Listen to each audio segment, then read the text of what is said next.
दोस्तों, voice of Indus TV पारां आवां सभिनी खे भलीकार। आऊं आहियां अवां जो पंहिंजो अली नवाज़ सर। दोस्तों, अॼु असां रोहिड़ी शरीफ़ में क़ाइम सत्यन जे आस्थान बाबति तव्हां सां ॻाल्हाईंदासीं। सत्यन जे आस्थान बाबति नंढड़ी तहरीर प्रोफेसर रशीदा भट्टी लिखी है। जेतोणीकि प्रोफेसर रशीदा भट्टी जो रोहिड़ी शहर ते बि जाम मकालो पिणु छपियल है। जीअं त तव्हां सभिनी खे इहा ख़बर आहे त सत्यन जा आस्थान सॼी सिंध में मौजूदु आहिनि ऐं उन्हनि बाबति मुख़्तलिफ़ रवायतूं आहिनि, पर पंहिंजे अॼोके प्रोग्राम जो जेको मौज़ू आहे उहो आहे रोहिड़ी शरीफ़ जो सत्यन जो आस्थान। हीअ आस्थान रोहिड़ी शहर में सिंधू दरिया जे कप ते हिकु टकरीअ मथां ठहियलु आहे, जंहिंखे अकबरनामे में को हफ़्त दख़्तर लिखियो वियो आहे। मातरल अमरा जो मुसनफ़ उन टकरीअ खे खार मातरी सॾे थो। हीअ आस्थान बखर जे किले जे ॾखण उभरंदी कुंड जे सिध में नंढी टकरीअ ते मौजूदु आहे, जंहिंजे टिनि पासनि खां दरिया जो पाणी ऐं चोथे पासे खां ख़ुश्क ज़मीन आहे। तारीख़ी किताबनि में हिन खे कासम ख़ानी बि सॾियो वियो आहे। हिन आस्थान जे हवाले सां मुख़्तलिफ़ रवायतूं साम्हूं आयूं आहिनि।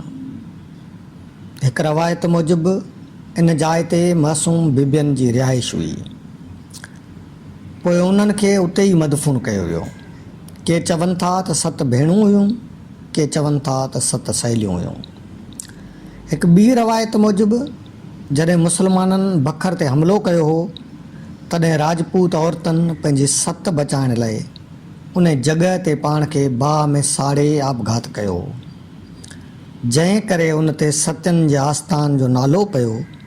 ही ॻाल्हि हिंदुनि में सतीअ वारी रवायत ई ताईद करे थी, छो त सिंध में ख़ासि करे हिंदुनि में सतीअ जी रस्म क़दीम दौर खां राइज रही आहे।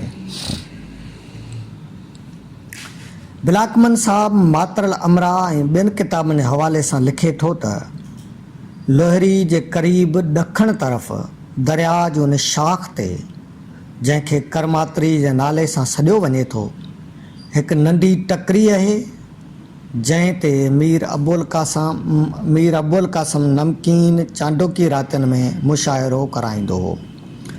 हिन उन जाइ जो नालो सफ़ा रखियो। हिन वसियत कई त मरण खां पोइ खेसि उते दफ़नायो वञे। हिन वक़्तु मीर अबुल क़ासिम नमकीन जे ख़ानदान जो उते वॾो क़ब्रिस्तान आहे। हिते इहा ॻाल्हि बि वाज़ह थी कजे त हीअ आस्थान अञा ताईं तहक़ीक़ तलब आहे। हिन बाबति पुख़्ती तारीख़ जा के बि सबूत मिली कोन सघिया आहिनि त हीउ केतिरो आगाटो आहे। हिन टकरीअ खे सभ खां पहिरीं कंहिं आबाद कयो? आस्थान जे हवाले सां बि मुंझरा आहिनि। अञा वरी मक़ामी इंतिज़ामिया जेको संगमेल जो पथर लॻायो आहे, उन में त तारीख़ सां अञा बि घणी हथ चुरांद थियल थी ॾिसिजे। तंहिं करे उन पथर जी इबारत खे तब्दील करण जी बि ज़रूरत आहे। वधीक ॾिसूं त इन बाबति असांजा मोरख़ अॻिते कहिड़ी राय था जोड़ीनि, छाकाणि जो ही जेके तारीख़ी जायूं आहिनि, इबादत गाहूं आहिनि, उन्हनि बाबति जेकॾहिं के हथ ठोकियूं ॻाल्हियूं कयूं वञनि थियूं या उन्हनि जे हवाले सां मढ़ियूं वञनि थियूं त इहे असांजे ईंदड़ पीढ़ीअ लाइ नुक़सानकार साबित थींदियूं, छो त असांजो सिंधी समाज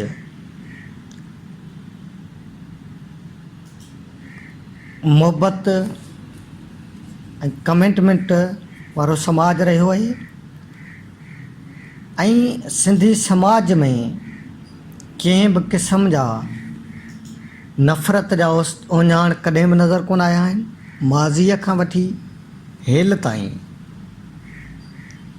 सिंधी माण्हू, पोइ उहो मुस्लमान हुजे या हिंदू हुजे, उन्हनि जा पाण में हिकिड़ा बहितरीनु भाइपी वारा तालुकात रहिया आहिनि।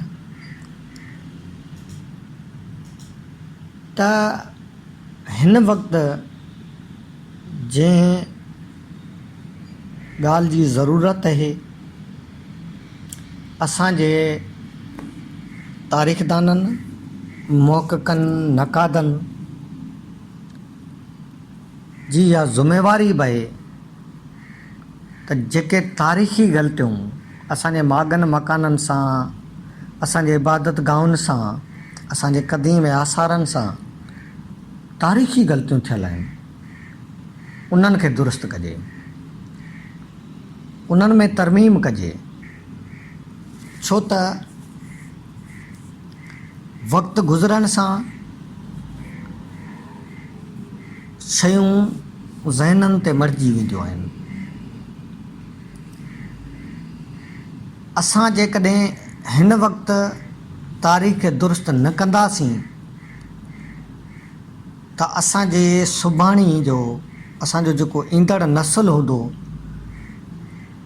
उहो इन्हनि ॻाल्हियुनि खे पंहिंजे वॾड़नि जूं ॻाल्हियूं सम्झी अखियुनि ते रखंदो, उन्हनि खे क़बूल करे वेही रहंदो ऐं कंहिं बि क़िस्म जी रिसर्च न कंदो, कंहिं बि क़िस्म जी तहक़ीक़ न कंदो। त अचो त सभ खां पहिरीं पाण सभई गॾिजी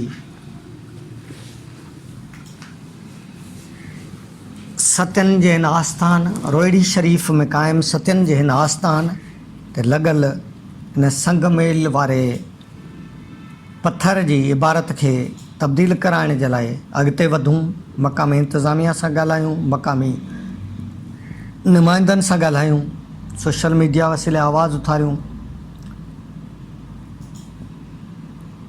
ऐं इन क़िस्म जी हथचुरांद जिते जिते बि थियल आहे, जंहिं जंहिं शहर में, ॻोठ में, ज़िले में, तालुके में, इलाइक़े में, उहे सभई पंहिंजो पंहिंजो किरदारु अदा कंदा। असां उन्हनि सभिनी खे वेलकम कंदासीं जेकॾहिं उहे इन्हनि शयुनि जी निशानदेही कंदा त असांजो हीउ YouTube channel voice of Indus TV उन्हनि सभिनी खे भलीकार चवंदो, उन्हनि जी आजियां कंदो ऐं उन्हनि खे भरपूर स्पेस ॾींदो, जाइ ॾींदो।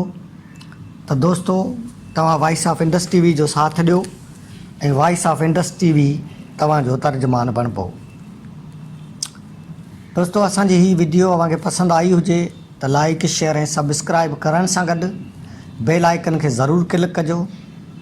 ऐं हाणे अवां पंहिंजे मेज़बान अली नवाज़ आरी सर खे ॾींदा इजाज़त। सिंध सलामत, साथ सलामत।